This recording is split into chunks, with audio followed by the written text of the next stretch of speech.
কোন বান্দাকে যখন কবরের মধ্যে রাখা হয়, রাখার পর ওয়াতুল্লিয়া, আমাকে আপনাকে মরণের পর যখন বাসতলায় রেখে আসা হবে, আসার পর তুয়াল্লিয়া, আমাকে আপনাকে যখন পিছনে রাইখা যাহাবা আসহাবুহু, সাথীরা যখন চলে আসবে।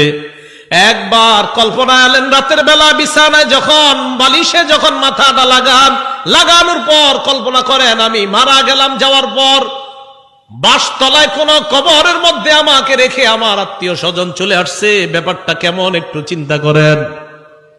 আল্লাহ নবী কয়, কোন ব্যক্তিকে কবরের মধ্যে রাখার পর তুয়াল্লিয়া, কবরটা পিছনে রাইখা যাহাবা আসহাবুহু, যখন তার সাথীরা চলে আসে, বাবা চলে আসে, ভাই চলে আসে, সন্তানরা চলে আসে, আত্মীয় স্বজন সবাই চলে আসে, আল্লাহ নবী বলেন বেশি দূর যায় না, হাত্তা ইন্নাহু লা ইয়াসমাউ কুরআনি আলিহিম, আমরা যে হাইটা হাইটা আসি, আমাদের হাঁটার পায়ের জুতার আওয়াজগুলা ওই কবরবাসী শুনতে পায়। শুনে কেন শুনে জানেন? ওই মুহূর্তে তার দেহের মধ্যে আত্মাটা আল্লাহ দিয়ে দেয়। কেন দেয়? ফায়াতিয়ানিহি মালাকান, দুইজন ফেরেশতা তার কাছে আসে। এটা আবু দাউদের বর্ণনা আর বুখারীর বর্ণনা। আতাহু মালাকান ফাআকআদা, আবু দাউদের বর্ণনা ফায়ুকঈদানি, দুই ফেরেশতা এসে তারে বসায়, বসানোর পর তারে প্রশ্ন করে। এর মধ্যে তিন প্রশ্নের মধ্যে একটা প্রশ্ন হলো আল্লাহ নবীর ব্যাপারে জানতে চায়, তাকে চিনুনি?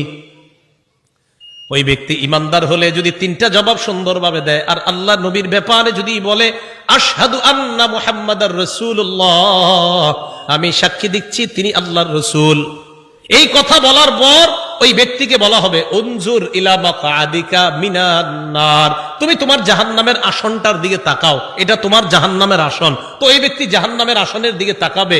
এরপর বলা হবে আবদালাকাল্লাহু মাকআদাম মিনাল জান্নাহ, জাহান্নামের আসনের পরিবর্তে আল্লাহ তোমাকে জান্নাতের আসন দান করছেন। عن أبي هريرة رضي الله تعالى عنه قال أن امرأة سوداء كانت تقم المسجد أو شابا, একজন কালো মহিলা অথবা একজন কালো যুবক মসজিদ ঝাড়ু দিত। কি ঝাড়ু দিত? আপনারা ঝাড়ু দেননি মসজিদ? না, আপনারা শুধু মুয়াজ্জিন সাহেব আর খাদেমের অপেক্ষা থাকবেন, নিজেরা ঝাড়ু দিবেন। মসজিদ ঝাড়ু দিলে দিল সাফ হয়, পরিষ্কার হয়। এক কালো মহিলা অথবা একজন কালো যুবক মসজিদ ঝাড়ু দিত। ফামাতা, হঠাৎ মারা গেছে। মারা যাওয়ার পর সাহাবীরা কবর দিয়ে ফেলছে, নবীরে জানানোর প্রয়োজন মনে করে নাই। বিষয়টা এমন আর কি, ও মারা গেছে, আরে এটা নবীজির আর বলার কি আছে, কবর দিয়ে এরকম। নবীজি সাল্লাল্লাহু আলাইহি সাল্লাম প্রশ্ন করলেন, আচ্ছা ওই কালো মহিলাটা না কালো যুবকটা, হয়তো মহিলা হতে পারে না হয় যুবক, আচ্ছা ওই কালো যুবকটাকে দেখছি না কেন, কোথায় এটা ঝাড়ু যে দেয়? সাহাবীগণ বললেন, হুজুর সে তো মারা গেছে। আচ্ছা মারা গেছে মানে? আফালা কুনতুম আযানতুমুনি, তো আমাকে জানাবা না তোমরা? হাদিসের মধ্যে আসছে কান্নাহুম সাগগারু আমরাহা আও আমরা, সাহাবীরা বিষয়টা হালকা মনে করছে, তাই নবীরে জানায় নাই যে হুজুর একজন মারা গেছে, ঝাড়ু দিত, কবর দিয়েছে। নবীজি কো আমারে জানাইলা না কেন তোমরা? দুল্লুনি আলা কবরিহা আও আলা কবরিহি, তাড়াতাড়ি তার কবর আমারে দেখাও, নিয়ে যাও। ফাদাল্লুহু আলা কবরিহা আও আলা কবরিহি, আল্লাহ রাসূলকে তার কবরের কাছে নিয়ে যায়। নিয়ে যাওয়ার পর ফাসাল্লা আলাইহা, আল্লাহ রাসূল জানাজার নামাজ পড়লেন। আপনারা আবার এই আমল করেন না, কিন্তু এটা রাসূলের জন্য খাস। জানাজার নামাজ পড়ার পর আল্লাহ নবী বললেন, ইন্না হাদিহিল কুবুর মামলুআতুন যুলমান আলা আহলিহা, আল্লাহ নবী বললেন এই কবরগুলা অন্ধকারে পরিপূর্ণ। নবীজি বললেন এই কবরগুলা অন্ধকারে পরিপূর্ণ। কবরগুলা বলেন অন্ধকারে, কবরগুলা একবার ভাবেন, চোখটা বন্ধ করে, অন্ধকার, কিচ্ছু দেখা যায় না। আল্লাহ নবী কয় এই কবরগুলা অন্ধকারে পরিপূর্ণ। হ্যাঁ, আমি আশা করি আমি আজকে নামাজ পড়ার কারণে আল্লাহ তাদের কবরগুলা আলোকিত করে দিবে।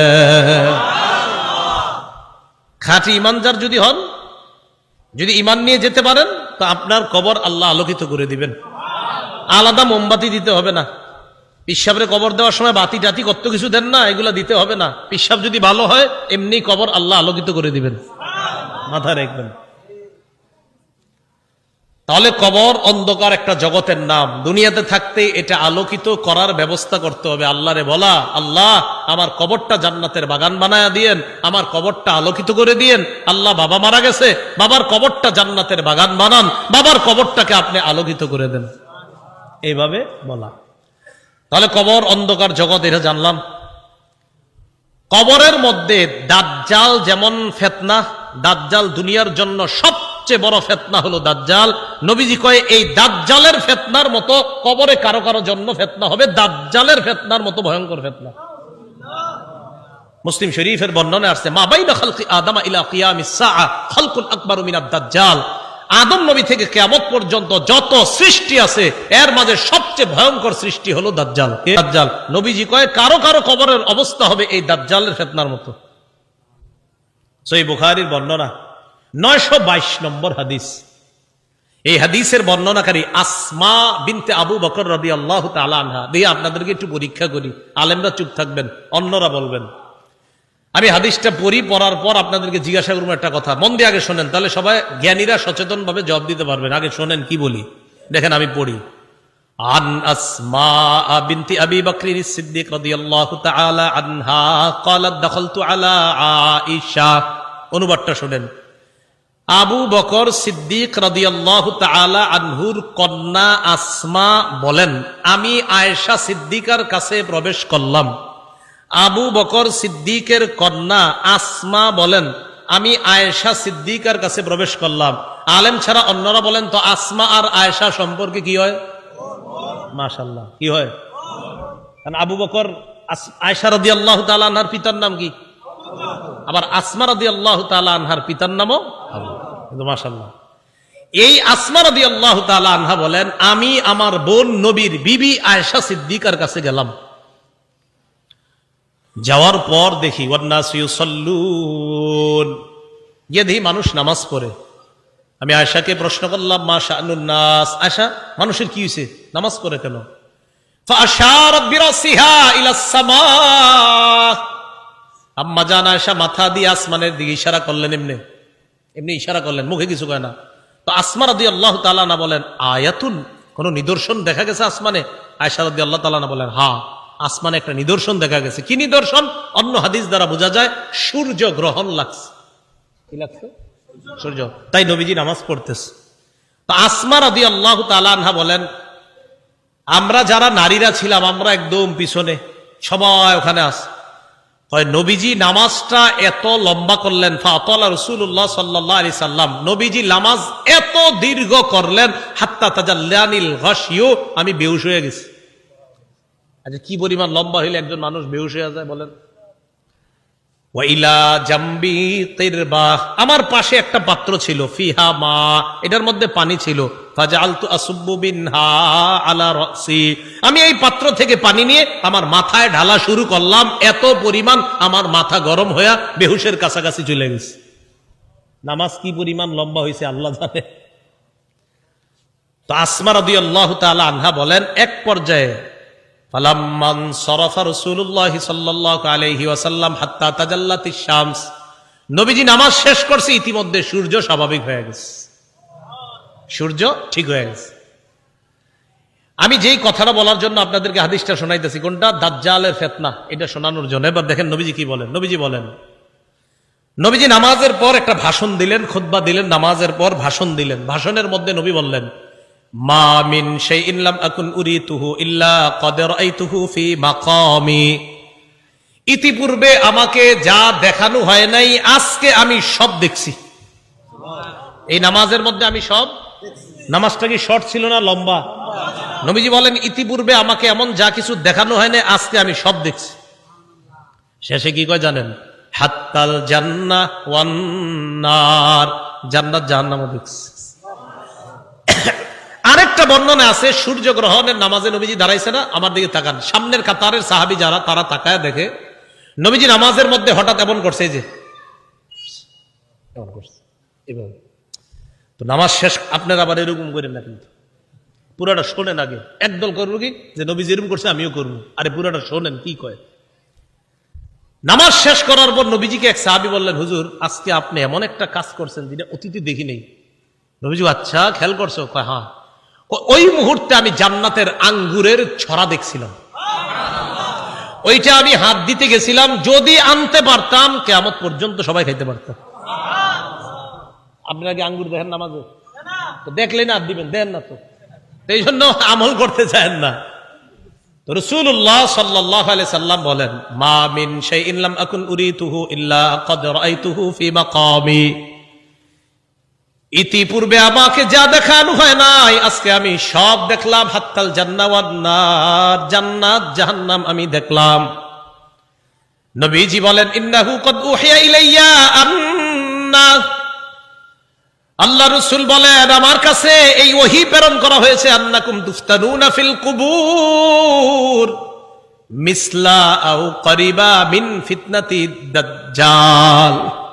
আল্লাহ নবী বলেন আমার কাছে এই ওহী দেওয়া হয়েছে, তোমরা কবরের মধ্যে অনেকে এমন ফিতনার মধ্যে পড়বা যে ফিতনাটা হবে দাজ্জালের ফিতনার মতো ফিতনা। বলেন নাউযুবিল্লাহ।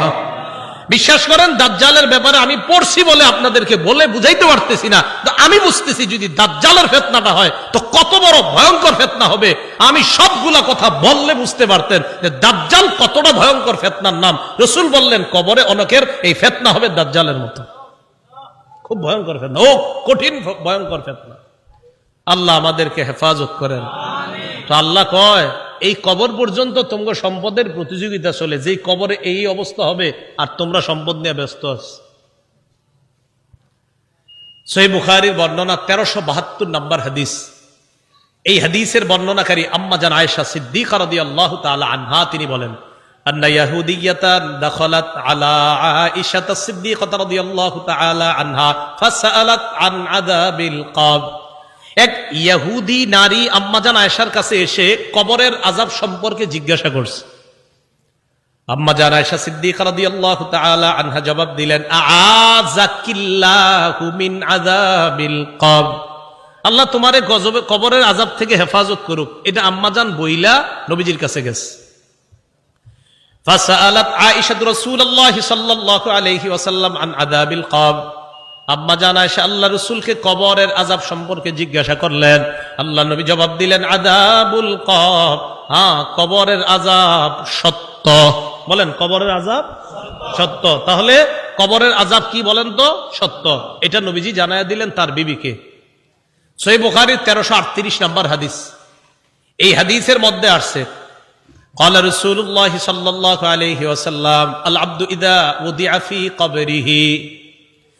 নবীজি বলেন কোন বান্দাকে যখন কবরের মধ্যে রাখা হয়, রাখার পর ওয়াতুল্লিয়া, আমাকে আপনাকে মরণের পর যখন বাসতলায় রেখে আসা হবে, আসার পর তুওয়াল্লিয়া, আমাকে আপনাকে যখন পিছনে রাইখা, যাহাবা আসহাবুহু, সাথীরা যখন চলে আসবে। একবার কল্পনা আলেন রাতের বেলা বিছানায় যখন বালিশে যখন মাথাটা লাগানোর পর কল্পনা করেন আমি মারা গেলাম, যাওয়ার পর বাসতলায় কোন কবরের মধ্যে আমাকে রেখে আমার আত্মীয় স্বজন চলে আসছে, ব্যাপারটা কেমন একটু চিন্তা করেন। আল্লাহ নবী কয় কোন ব্যক্তিকে কবরের মধ্যে রাখার পর তুওয়াল্লিয়া, কবরটা পিছনে রেখা, যাহাবা আসহাবুহু, যখন তার সাথীরা চলে আসে, বাবা চলে আসে, ভাই চলে আসে, সন্তানরা চলে আসে, আত্মীয় স্বজন সবাই চলে আসে। আল্লাহ নবী বলেন বেশি দূর যায় না, হাত্তা ইন্নাহু লা ইয়াসমাউ কুরআনি আলিহিম, আমরা যে হাইটা হাইটা আসি, আমাদের হাঁটার পায়ের জুতার আওয়াজগুলা ওই কবরবাসী শুনতে পায়। শুনে কেন শুনে জানেন? ওই মুহূর্তে তার দেহের মধ্যে আত্মাটা আল্লাহ দিয়ে দেয়। কেন দেয়? ফায়াতিয়ানিহি মালাকান, দুইজন ফেরেশতা তার কাছে আসে। এটা আবু দাউদের বর্ণনা আর বুখারীর বর্ণনা। আতাহু মালাকান ফাআকআদা, আবু দাউদের বর্ণনা ফায়ুকঈদানি, দুই ফেরেশতা এসে তারে বসায়, বসানোর পর তারে প্রশ্ন করে। এর মধ্যে 3 প্রশ্নের মধ্যে একটা প্রশ্ন হলো আল্লাহ নবীর ব্যাপারে জানতে চায়, তাকে চিনুনি? ওই ব্যক্তি ইমানদার হলে যদি 3টা জবাব সুন্দরভাবে দেয়, আর আল্লাহ নবীর ব্যাপারে যদি বলে আশহাদু আন্না মুহাম্মাদার রাসূলুল্লাহ, আমি সাক্ষী দিচ্ছি তিনি আল্লাহর রাসূল, এই কথা বলার পর ওই ব্যক্তিকে বলা হবে উনজুর ইলা মাকআদিকা মিনান নার, তুমি তোমার জাহান্নামের আসনটার দিকে তাকাও, এটা তোমার জাহান্নামের আসন। তো এই ব্যক্তি জাহান্নামের আসনের দিকে তাকাবে। এরপর বলা হবে আবদালাকাল্লাহু মাকআদাম মিনাল জান্নাহ, জাহান্নামের আসনের পরিবর্তে আল্লাহ তোমাকে জান্নাতের আসন দান করছেন। আল্লাহ কয় এই কবরে তুমি থাকতে হবে, আমরা থাকতে হবে। আল্লাহকুমুত তাকাসুরু হাত্তা যুরতুমুল মাকাবির, কবর পর্যন্ত সম্পদের প্রতিযোগিতা তোমাদের চলছে। সূরা মুনাফিকুনে আল্লাহ বলেন ইয়া আইয়ুহাল্লাযীনা আমানু লা তুলহিকুম আমওয়ালুকুম ওয়ালা আওলাদুকুম আন যিকরিল্লাহ, হে ঈমানদারগণ, লা তুলহিকুম আমওয়ালুকুম ওয়ালা আওলাদুকুম, তোমাদের সম্পদ, তোমাদের সন্তান যেন তোমাদেরকে আল্লাহ থেকে গাফেল করে না দেয়, আল্লাহ থেকে তোমাদেরকে অলস করে না দেয়, আল্লাহকে যেন ভুলিয়ে না দেয়। ওমাইয়া ফাল যালিকা, আল্লাহ বলেন যারা সম্পদ আর সন্তানের কারণে আল্লাহরে ভুলে যাবে, ফাউলাইকা হুমুল খাসিরুন, তারা ক্ষতিগ্রস্ত। নাউজুবিল্লাহ। বলেন সম্পদ দেয় কে? 10 তলা 20 তলার বাড়ির মালিক বানায় কে?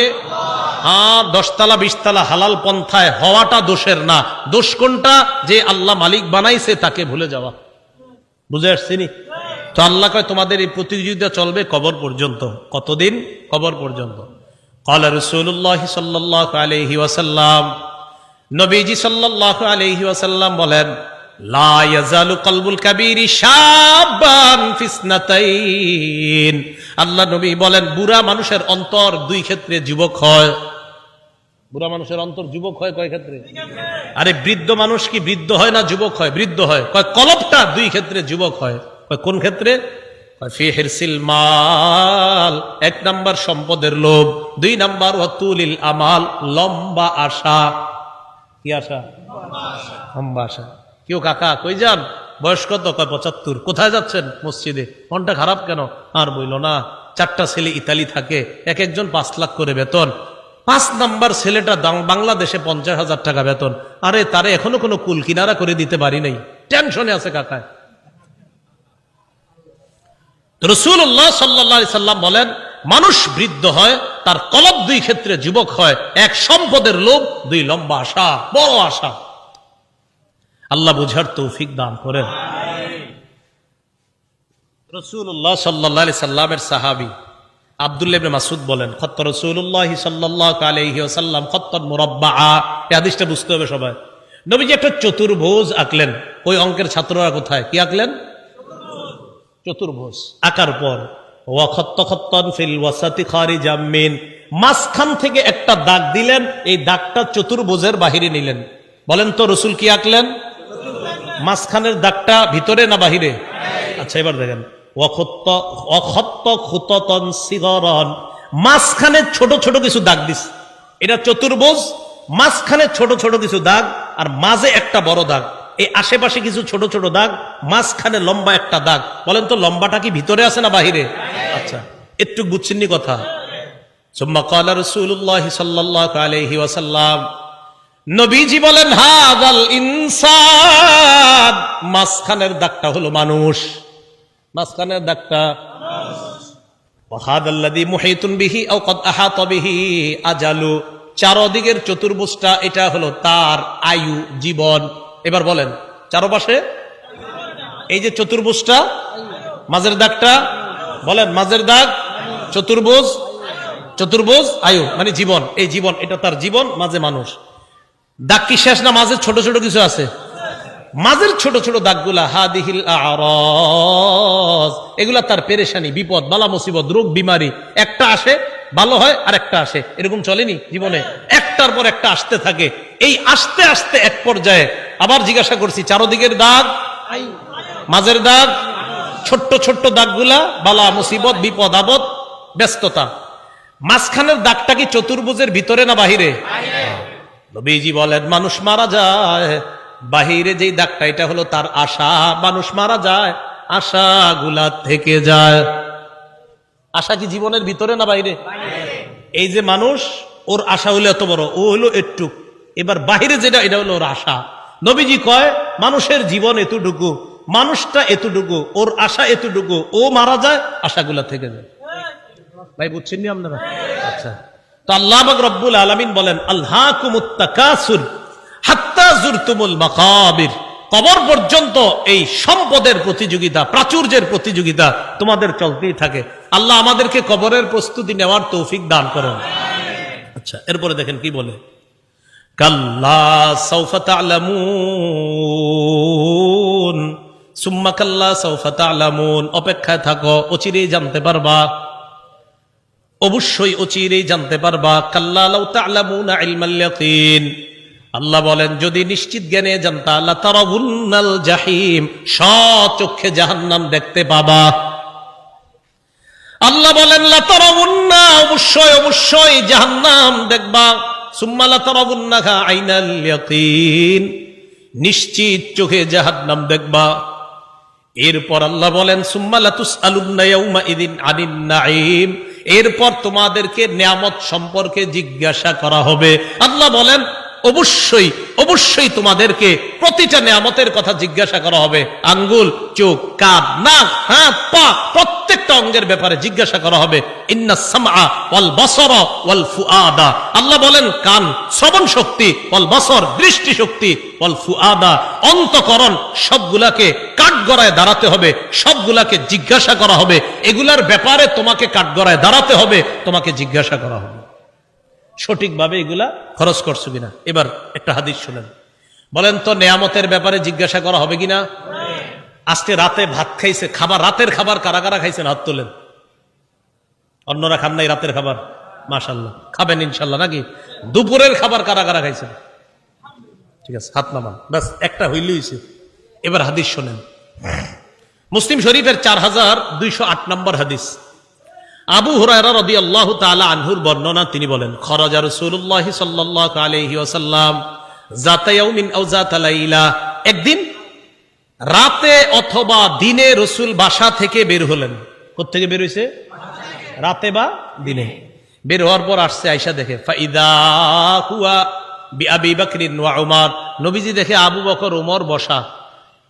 আবু হুরায়রা রাদিয়াল্লাহু তাআলা আনহু বলেন নবীজি বাসা থেকে বের হয়েছে, বের হয়ে দেখে আবু বকর ওমরও বসা। এই হাদিসটা একটু মন দিয়ে সবাই শুনেন আর নিজেদের জীবনটা একটু চিন্তা করেন।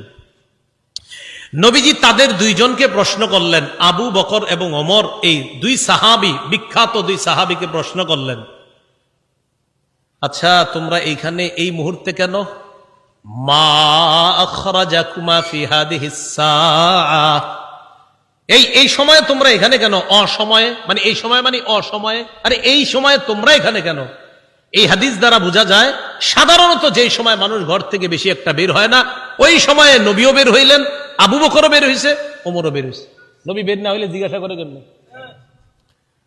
আবু বকর ওমর জবাব দিলেন, আহারে কি জবাব দেয় দেখেন, ক্বালাল জুউ ইয়া রাসূলুল্লাহ, হুজুর খিদা লাগছে, ক্ষুধার কারণে বের হইছে। সম্পদ সব ছেড়েছে মক্কায়, নবীর সাথে চলে এসে মদিনায়। নবীজি যে জবাবটা দিলেন, আল্লাহ নবী বললেন আল্লাযী নাফসি বিয়াদিহি আখরাজানিল্লাযী আখরাজাকুমা। আবু বকর ওমরকে আল্লাহ নবী বলেন, আল্লাহর কসম আবু বকর ওমর, তোমরা যে ক্ষুধার কারণে বের হয়েছ, আমিও ক্ষুধার কারণে বের হইছি।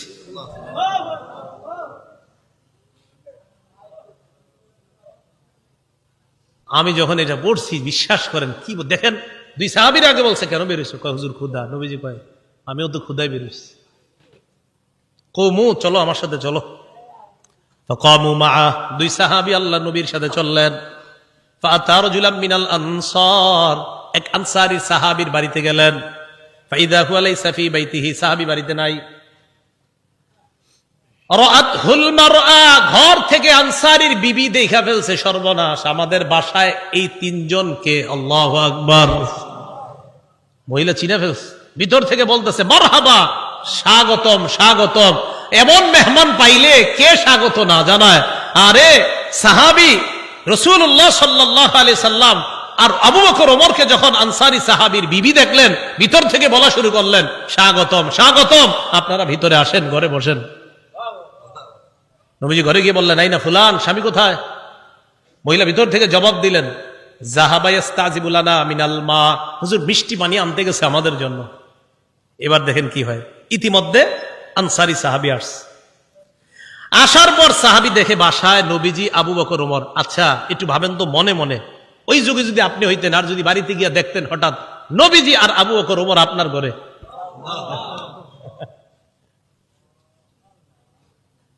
সাহাবী দেখে কি কয়, মা আহাদুল ইয়াউমা আকরামা আদয়াফা মিন্নি। সাহাবী কয়, আজকে আমার চাইতে শ্রেষ্ঠ মেহমান, আজকে আমি যে শ্রেষ্ঠ মেহমানদেরকে পাইছি, আমার চাইতে শ্রেষ্ঠ ভাগ্যবান আর শ্রেষ্ঠ মেজবান আর কেউ নাই। আমি এমন 3 জন মেহমান পাইছি। তাড়াতাড়ি বাগানে গেছে, খেজুর বাগানে। যা আবিল আজক, খেজুরের ছড়ি নিয়ে আসছে, ফিহি বুসরুন আর রতবুন ওয়া ইয়াবিস, শুকনা খেজুর আছে, ভিজা খেজুর আছে, কাঁচা খেজুর আছে। আইনা কয়, যেটা মন চায় এটা খান। আখাযাল মুদিয়া, ছুরি নিছে, চাকু নিছে। নবীজি কই যাও? হুজুর পশু জবাই করতে হবে। কি জবাই করবে? মাথা মানে পেরেশান হয়ে গেছে, আমার এই 3 মেহমানরে কেমনে মেহমানদারি করবে? পশু জবাই করতে হবে। নবী কয়, ইয়াকা ওয়াল হালুব, এই তুমি আবার মাথা গরম কইরা দুধালু কোনো পশুরে জবাই করো না। দুধ দেয় যে পশু, বর্তমানে দুধ দিতেছে, এরকম পশু জবাই করো না। জি ঠিক আছে। ফাযাবাহা লাহুম, স্বাভাবিক একটা বকরি জবাই করছে। নবীজিরে গোস্ত দিয়ে, খেজুর দিয়ে, মিষ্টি পানি দিয়ে মেহমানদারি করলেন। করার পর যে কথাটা নবী বলছে, এটা বলার জন্য আপনাদেরকে লম্বা হাদিসটা শোনাইলাম। নবীজি আবু বকর ওমরকে বললেন, আবু বকর, ওমর বাহিরে আসছিলা কিভাবে বলো তো? হুজুর ক্ষুধায় আম করে বাহিরে নিয়ে আসছে। নবীজি কয়, আবু বকর ওমরকে বললেন, এখন খাইছো? কয় হ্যাঁ। নবীজি বললেন, লাতুস আলুন্না আন হাদা ইয়াউমাল কিয়ামাহ, এই যে খানাগুলা খাইছো না, পেট ভরছো না, এই ব্যাপারেও কিয়ামতের ময়দানে আল্লাহর কাছে জবাবদিহিতা করতে হবে। অবশ্যই অবশ্যই তোমাদেরকে এই ব্যাপারে জিজ্ঞাসা করা হবে। এই খানা খেয়ে আল্লাহর ইবাদত করছো কিনা, এই খানা খেয়ে তুমি সঠিকভাবে চলছো কিনা, আল্লাহ তোমারে খাওয়াইছে, খাওয়ানোর পর আল্লাহর হুকুম তুমি পালন করছো কিনা, এই ব্যাপারে জিজ্ঞাসা করা হবে। বুঝাইতে চাইলাম, এই সূরা তাকাসুরের শেষে কি বলতেছে দেখেন। প্রথম দিকে বললেন সম্পদের কারণে আমারে ভুলা যাও, এরপরে বললেন কবরকে স্মরণ করো, শেষের দিকে বললেন এই নিয়ামতের ব্যাপারে জিজ্ঞাসা করব, কিন্তু এত এত সম্পদ দিলাম মনে করবো না এমনি ছেড়ে দিব, আমি আল্লাহ, আমি সব জিজ্ঞাসা করব। এই সূরা থেকে প্রধান 3টা আমাদের শিক্ষা। 1 নাম্বার, সম্পদের প্রতিযোগিতা করা নিষেধ। 2 নাম্বার, সম্পদ হওয়া দোষের না, কিন্তু সম্পদের কারণে আল্লাহকে ভুলে যাওয়া যাবে না। এটা 2 নাম্বার।